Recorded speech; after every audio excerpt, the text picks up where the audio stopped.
Here's something most people don't find out until it's already happened to them. Your legs are usually the first part of your body to weaken as you age. And it doesn't start with a dramatic fall. It starts small. Stairs feeling a little steeper than they used to. Standing up from a chair taking just a bit more effort. Easy to brush off. But that small change is often the first sign of something worth paying attention to. Stay with me, because by the end of this video, you'll know exactly why this happens, and 3 specific things you can start eating this week to fight back. There's also a story coming up about a woman named Carol who turned this around at 71, and you'll want to hear how she did it. So why does leg strength fade?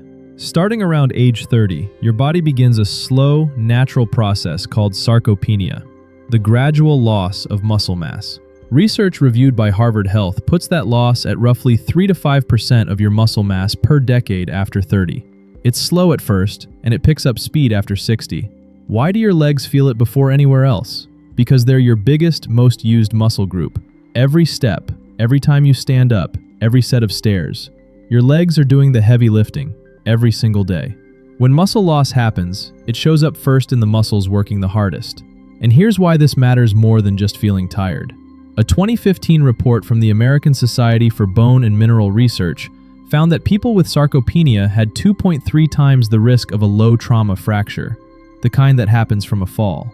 And according to the CDC, falls are the leading cause of injury for adults 65 and older, with roughly 1 in 4 older adults falling every year. That's the risk. But here's the encouraging part, and I want you to really hear this. Sarcopenia is not a one-way street. Research consistently shows that muscle stays responsive to the right nutrition and activity at any age. Which brings me to Carol. Carol is 71.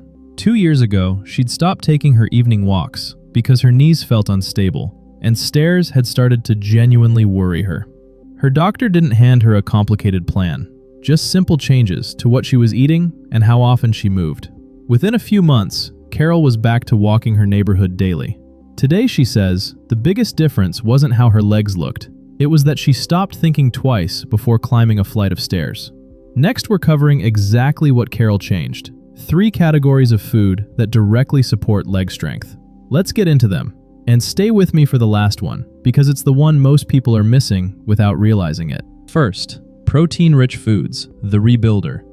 Every time you use your legs, walking, standing, climbing stairs, you create tiny amounts of wear in your muscle fibers. Protein is what your body uses to repair that wear and rebuild the muscle stronger. Here's the part most people don't know. Your protein needs actually go up as you age, not down. The standard recommendation for adults is about 0.8 grams of protein per kilogram of body weight. But multiple research groups, including a 2025 clinical trial published in Frontiers in Nutrition, found that older adults preserve significantly more muscle mass and strength on 1.0 to 1.2 grams per kilogram.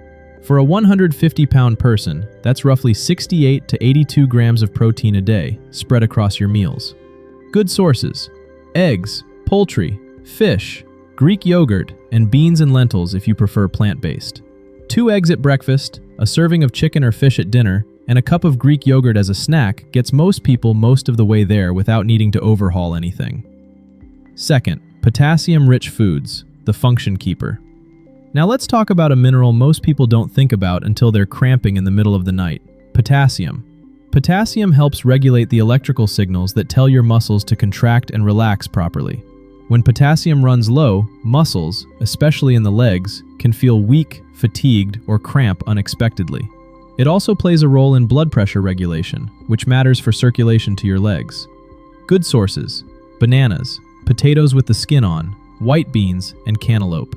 A baked potato with the skin on has more potassium than a banana, which surprises most people.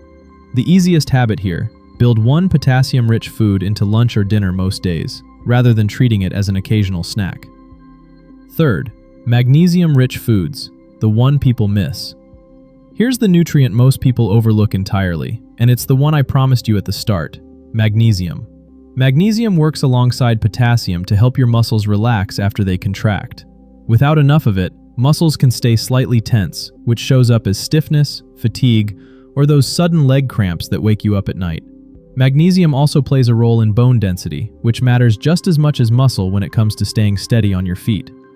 Good sources: almonds, pumpkin seeds, whole grains, and dark chocolate. Genuinely, dark chocolate counts. A small handful of almonds or pumpkin seeds as a daily snack is one of the simplest changes you can make, and it stacks directly on top of the protein and potassium habits we just covered. None of these three, protein, potassium, magnesium, work in isolation. Protein gives your muscles the material to rebuild. Potassium and magnesium make sure they're firing and relaxing the way they're supposed to. Pair this with regular movement, even a daily 20-minute walk, and you're giving your legs everything they need to stay strong. This is exactly what Carol did. Nothing extreme, just consistent.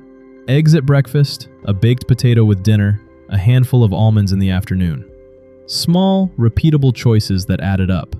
Your legs carry you through every single day of your life, to your grandkids, to your garden, to your own front door. Protecting them isn't complicated. It's protein, potassium, and magnesium, done consistently, starting with your next meal. If this helped you, do me a favor. Share it with someone who could use it. And tell me in the comments, which of these three are you already eating, and which one are you adding this week? I read every one.